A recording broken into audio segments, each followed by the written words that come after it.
Oi pessoal, na aula de hoje, que é a aula do capítulo 8, nós vamos iniciar os estudos sobre concordância verbal. Nas nossas próximas aulas, nós vamos dar continuidade, certo? Porque são muitas regras e vamos estudando aos poucos para compreender bem cada uma delas. Então vamos lá. Para iniciar o conteúdo de concordância verbal, eu trouxe aqui um poema do Mário Quintana, que vai trazer uma forma de concordância subjetiva, tá? Que é aquela concordância que está ali por meio de um sentido, quando quer se dar sentido a uma determinada oração. Que às vezes vocês vão observar em textos literários principalmente, que nós dizemos que são textos que apresentam licença poética, que não seguem necessariamente as regras gramaticais, esse tipo de concordância subjetiva. Tá? Vamos lá à leitura do poema. Por acaso surpreendo-me no espelho, quem é esse que me olha e é tão mais velho do que eu? Porém, seu rosto é cada vez menos estranho. Meu Deus, parece meu velho pai que já morreu. Como pude ficarmos assim? Nosso olhar duro interroga: o que fizeste de mim? Eu, pai, tu é que me invadiste. Lentamente, ruga a ruga, que importa? Eu sou ainda aquele mesmo menino teimoso de sempre, e os teus planos, enfim, lá se foram por terra. Mas sei que vi um dia a longa, a inútil guerra. Vi sorrir nesses cansados olhos um orgulho triste. Um poema do Mário Quintana. Onde é que está aí, professora, essa concordância subjetiva? Lá naquele verso ali que eu destaquei em vermelho. Como pude ficarmos assim? E aí ele tem o verbo poder, e o verbo ficar. Só que um no singular e outro no plural. Qual é o sentido que Mário Quintana ou o eu lírico quis dar a esse verso? Como pude eu lírico, ficar como meu pai, nós dois ficarmos assim, certo? Então vamos lá. A concordância verbal, em regra, para a regra geral, é estabelecer entre o núcleo do sujeito e o verbo, o verbo ao qual ele se relaciona, uma concordância. Essa concordância entre o núcleo do sujeito e o verbo se dá no singular e no plural, que é uma concordância em número, e também uma concordância em pessoa, primeira, segunda ou terceira, tá? E a gente vai ter aí, uma das regras importantes para estabelecer essa concordância verbal é identificar, é reconhecer o núcleo do sujeito ou os núcleos dos sujeitos. Por quê? Os núcleos do sujeito. Porque o sujeito pode ser simples ou pode ser composto. E as regras vão variar, A concordância vai variar quando eu tenho um sujeito simples e um sujeito composto. Por isso, eu tenho que, na concordância verbal, que é essa concordância entre o núcleo do sujeito e o verbo, a ele relacionado, tanto em número quanto em pessoa, tenho que conseguir reconhecer esse núcleo do sujeito, certo? No caso de um só núcleo, nós chamamos de sujeito simples, que é aquele que apresenta um só núcleo. Nós temos uma concordância direta. Agora, no caso de mais de um núcleo, quando eu tenho um sujeito composto, e se esse sujeito, quando o sujeito está anteposto ao verbo, o que é que acontece? O verbo vai para o plural.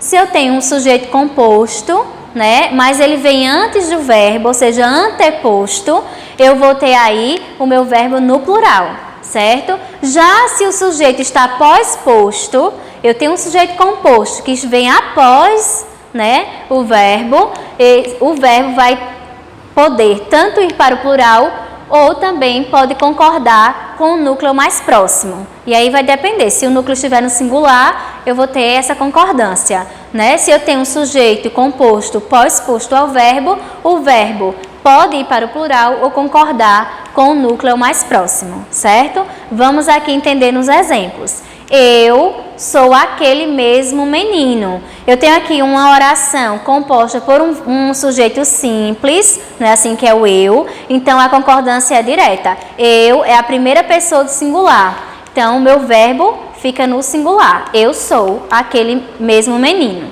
No outro exemplo, vocês vão ter tu me invadiste. Eu tenho um único sujeito, ou seja, um único núcleo, né? Então, o verbo também concordará diretamente com o sujeito no singular, certo? O tu aqui é a segunda pessoa do singular, o verbo também flexionado na segunda pessoa do singular. Agora vamos aos exemplos de sujeito pós-posto ou anteposto. Primeiro vamos observar aqui ainda um sujeito simples, né? Que tem apenas um núcleo. A idade é isto. A idade, né, é a terceira pessoa do singular, ela. Então, a concordância é direta. Ela é. A idade é isto. O verbo permanece na terceira pessoa do singular. Aqui, nós nos vemos no espelho. Eu tenho um sujeito simples, um único núcleo, né? A primeira pessoa do plural, o verbo deve ser flexionado na primeira pessoa do plural também. Vamos agora aos sujeitos compostos. Quando eu tenho sujeitos compostos, que é aqui, ó, mas mais um exemplo aqui para vocês, né, sobre o sujeito simples. Os espelhos são reveladores. Os espelhos está aí na terceira pessoa do plural, eles. Então, o verbo concorda na terceira pessoa do plural, flexiona-se, né? Eles são, os espelhos são reveladores. Mas a regra para sujeito composto é diferente. Se o sujeito está anteposto ao verbo, quem é o verbo aqui nessa oração? O verbo correr. O sujeito é composto, o núcleo é pena e pensamento, tá? O núcleo é quando vocês têm que retirar artigos ou adjuntos adnominais, certo? Para o núcleo fica essa parte que não está acompanhada de determinantes. Então, eu tenho pena e pensamento. É um sujeito composto, né? Por dois núcleos. Então, o verbo vai concordar, vai ficar no plural se o sujeito composto vier antes do verbo, ou seja, anteposto. Então, a pena e o pensamento corriam sobre o papel. O sujeito composto não vem antes do verbo, não é? Então, o verbo vai para o plural, certo? A outra regra, né, sobre o sujeito composto. Emocionou-me este poema e o outro. Emocionar é o verbo. Os sujeitos aqui estão depois do verbo. Qual é a regra? Sujeito pós-posto ao verbo, a concordância se dá com o mais próximo, certo?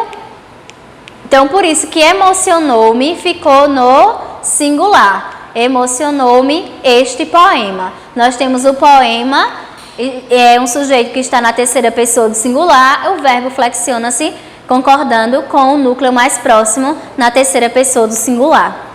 O outro exemplo, emocionaram-me este poema e o outro. Professor, e agora por que está no plural? Porque nós temos aí a concordância com os dois núcleos, porque é possível, quando o sujeito está pós-posto ao verbo, eu faço a concordância com o núcleo mais próximo ou a concordância com os dois núcleos. Então, eu tenho emocionaram-me eles, o poema e o outro, né? Então, vamos lá para o entendimento também dessa exceção, né? A concordância no plural ou com o núcleo mais próximo. Alguns casos especiais de sujeito simples. Vamos a esses casos.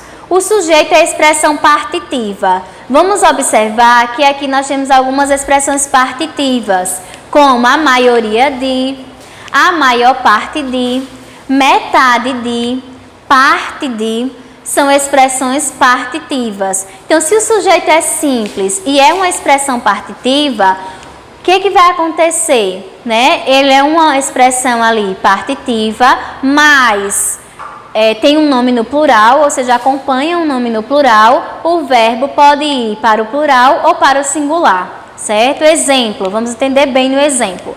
A maioria é uma expressão partitiva, seguida de um substantivo no plural. A maioria das lojas. A concordância pode ser no singular ou no plural. A maioria das lojas fechará ou fecharão no feriado. Vamos a outro exemplo. A maior parte a maior parte é a expressão partitiva, seguida de um substantivo no plural. Como é que eu faço a concordância?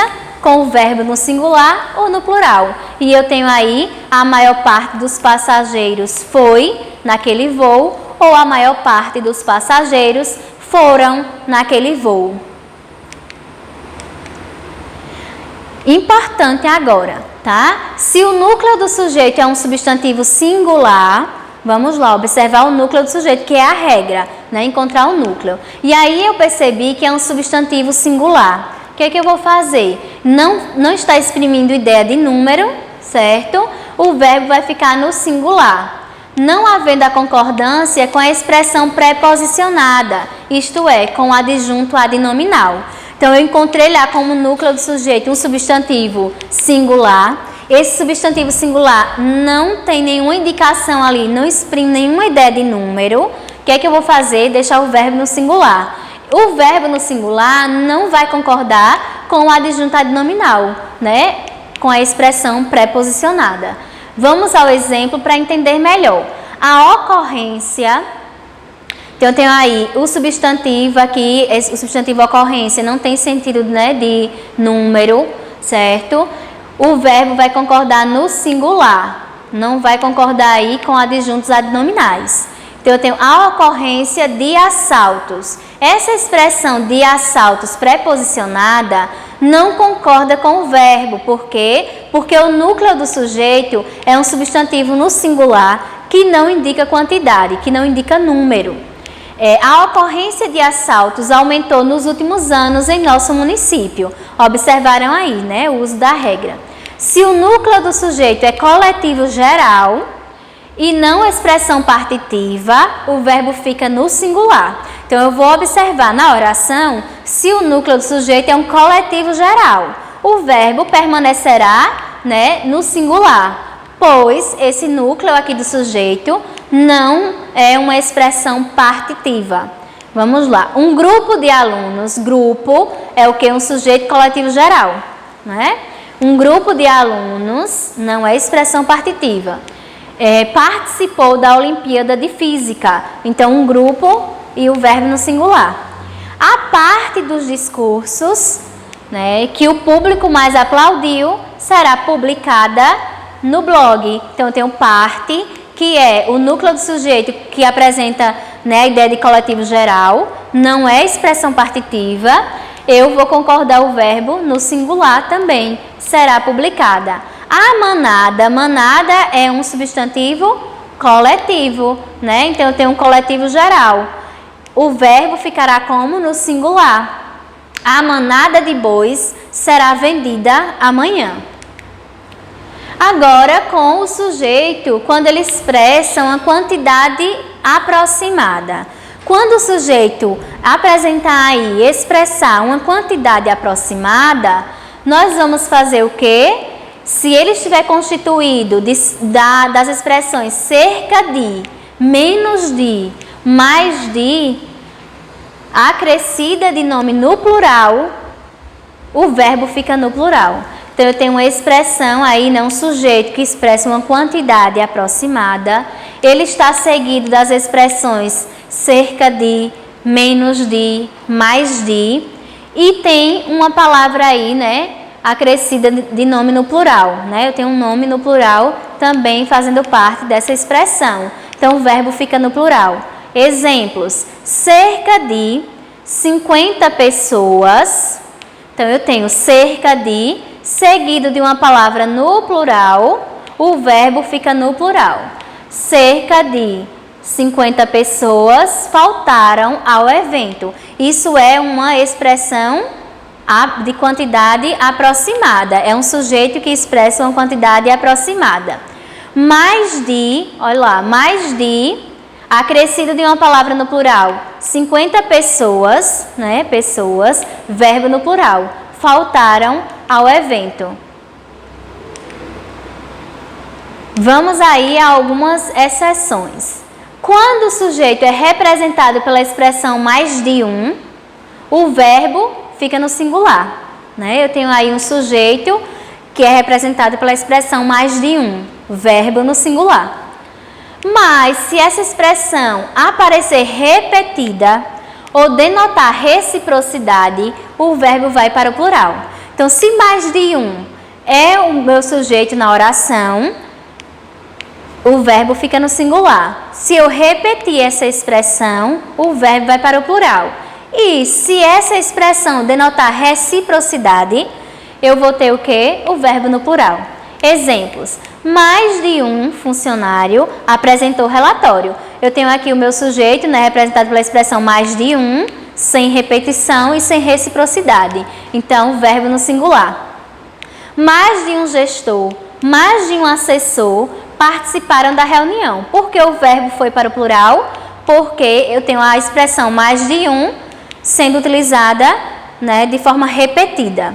No outro exemplo, eu tenho mais de um assessor se ajudaram. Aqui eu tenho o se, né, como uma partícula que indica reciprocidade. Então, o verbo vai para o plural, certo? Mais de um assessor se ajudaram para a exposição dos relatórios individuais.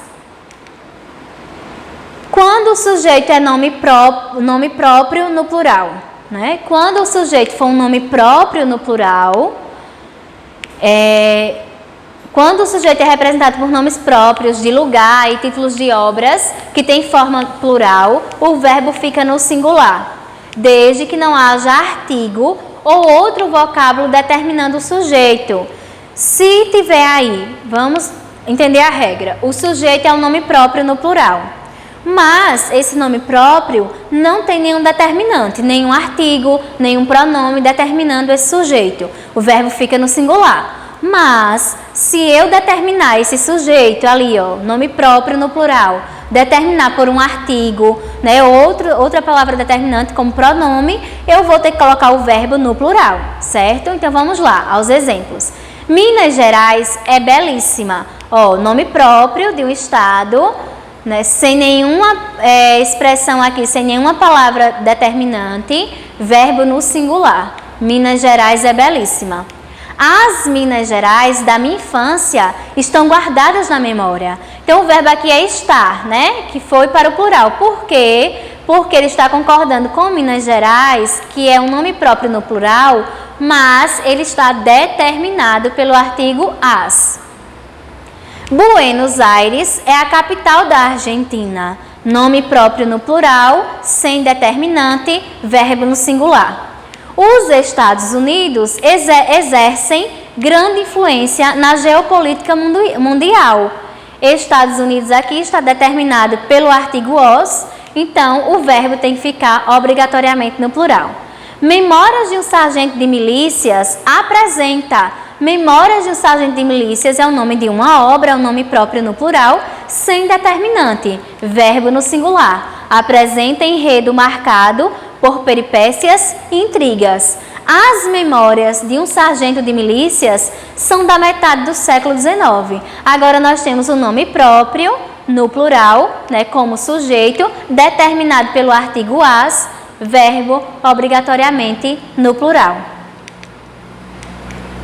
Mas tem algumas exceções, na verdade, mesmo quando o núcleo do sujeito Estados Unidos não vem precedido de um determinante, né, a tendência é, na fala, né, as pessoas conservarem a ideia de plural, porque o nome está no plural. Então, tem essa questão com a palavra Estados Unidos. Então, por exemplo, os usos frequentes nos órgãos de imprensa, como a gente observa, é colocar no plural o verbo, mesmo a palavra, né, o nome próprio Estados Unidos não está sendo determinado. Por exemplo, Estados Unidos criam menos vagas de trabalho que o esperado em agosto. Então, nós temos aí a concordância desse nome próprio no plural sem determinante, mas o verbo no plural. Há títulos de obras que contêm o artigo no plural, como em Os Lusíadas.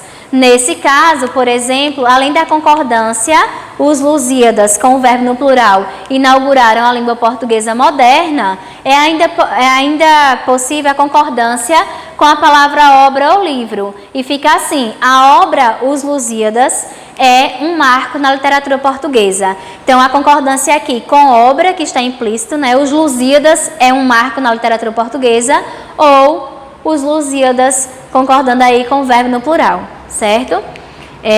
Com substantivos comuns que só ocorrem no plural, o uso geral obedece à regra de emprego do plural, quando há a presença do artigo. Então, tem um substantivo comum, né, precedido de um artigo, um determinante, o verbo fica no plural. Se não houver um determinante, o verbo permanece no singular, mesmo a palavra sendo um nome comum aí no plural, certo? Como, por exemplo, férias é um período de descanso a que todo trabalhador tem direito. Então, eu tenho férias, um substantivo comum, a sua ocorrência é sempre no plural, não tem determinante, verbo no singular. Mas agora eu vou determinar pelo artigo as férias, o verbo vai para o plural para concordar com esse substantivo comum, plural, né, determinado. As férias são um período de descanso. Outra regra é quando o sujeito é pronome relativo que. Quando o sujeito for um pronome relativo que, né, a regra geral é a concordância com a palavra que antecede o pronome. Vamos observar isso no exemplo. Fui eu que percebi o paradoxo. Né? O sujeito é o que? Ali o pronome relativo. A concordância do verbo é com a palavra que vem antes do pronome que. Eu percebi. Né? O verbo está aí na primeira pessoa do singular. Foi ele que percebeu o paradoxo. Ele percebeu. Então, o que aqui é o sujeito, né, da oração. E nós temos a concordância com o termo que vem antes da palavra que é o ele. Ele é a terceira pessoa do singular. Depois aqui nós temos fomos nós que percebemos o paradoxo. Eu tenho aqui o que como sujeito, né? O pronome relativo como sujeito, mas a concordância do verbo é com a palavra que antecede, né, o pronome relativo que. Então, nós percebemos, primeira pessoa do plural.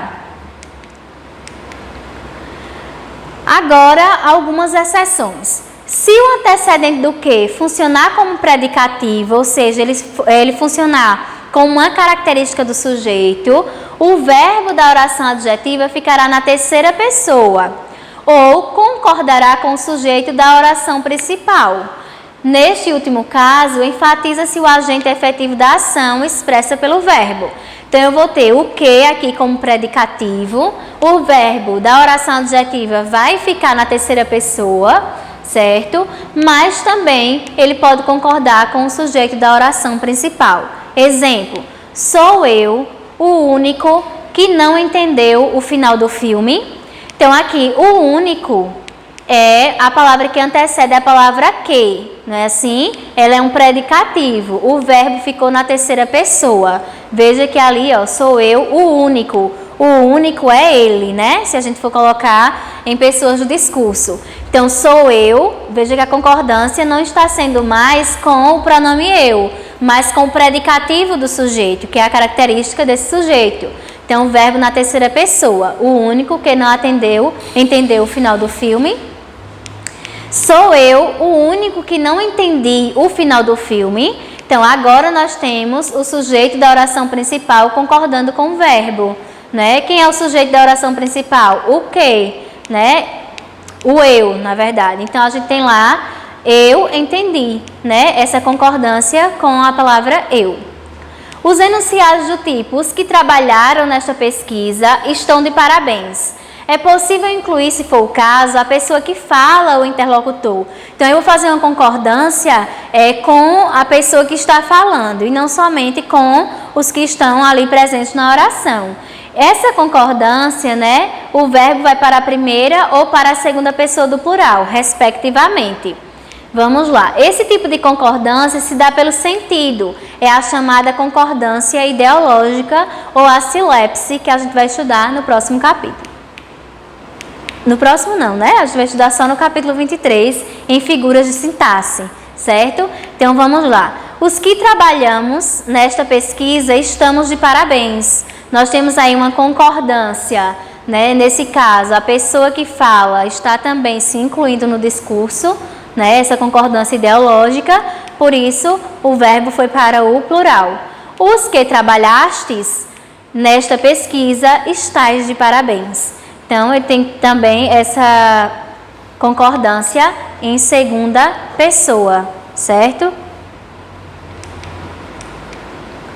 E com o sujeito, quando o sujeito é expressão um dos que, né? Quando o sujeito é formado pela expressão um dos que, a concordância se dá mais frequentemente no plural, mas o singular também é possível. Então vamos lá. Uma das telas de Van Gogh que mais se destacaram, ou uma das telas de Van Gogh que mais se destacou foi Noite Estrelada. Então eu tenho aí, o meu sujeito é a expressão um dos, né, ou um dos que. Essa expressão tem aí a concordância mais frequente no plural, mas o singular é possível. Então é facultativo nessa concordância. Contudo, se a ação verbal só se aplicar ao um da expressão, tenho que observar se o verbo, a ação do verbo, está relacionada apenas com o um, né, da expressão. O verbo ficará necessariamente no singular. Veja aqui no exemplo. Foi uma das telas de Van Gogh que mais me chamou a atenção. Não recordo o título. Então, foi uma, né, das telas que chamou. Uma chamou. Então, essa concordância aí, a ação do verbo está relacionada, aplicada à palavra uma. E se o sujeito é o pronome relativo quem? Como é que eu vou fazer essa concordância? Com o sujeito constituído pelo pronome relativo quem, o verbo, via de regra, fica na terceira pessoa do singular. Então, observando, pronome relativo quem, verbo, na terceira pessoa do singular. Mas é possível também a concordância com a palavra que antecede, né, a expressão quem, o sujeito quem, né, o pronome relativo. Nesse caso, a ênfase, né, dá-se ênfase ao agente efetivo da ação.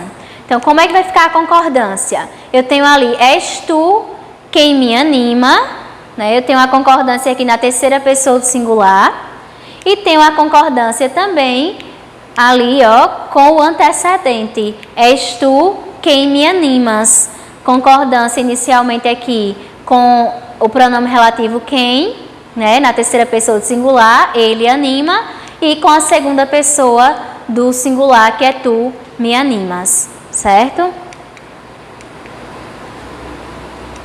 Vamos a outras regras. O sujeito é uma expressão do tipo do tipo quais de nós.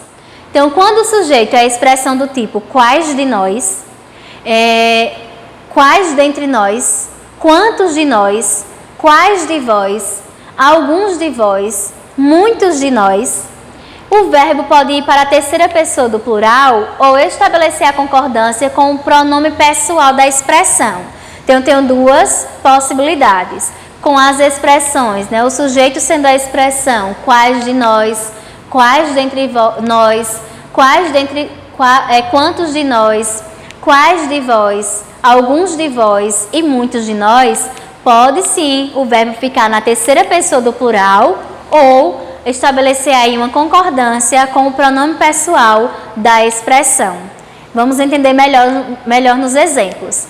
Quais de nós não viram a tela de Van Gogh? Então, eu tenho aqui quais e viram, né? Terceira pessoa do plural. Quais de nós não vimos a tela de Van Gogh?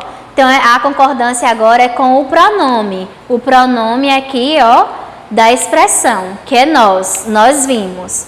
Quantos de vós ficaram maravilhados? Concordância na terceira pessoa do plural, com a expressão quantos de vós ficaram. Agora eu tenho a concordância com o pronome que está na expressão. Quantos de vós ficastes maravilhados? Muitos de nós ficaram sem palavras. A concordância com a expressão muitos, né, com a palavra muitos. E agora, né, o outro caso, a concordância com o pronome da expressão, que é muitos de nós ficamos sem palavras. Nós ficamos, ok? Concluímos aqui, né, algumas regras sobre concordância verbal. nas próximas aulas a gente vai dar continuidade a esse estudo, que é um pouquinho longo, porque tem muitas regras. Mas o importante é que vocês compreendam, né, aos poucos cada uma delas. Até a próxima aula.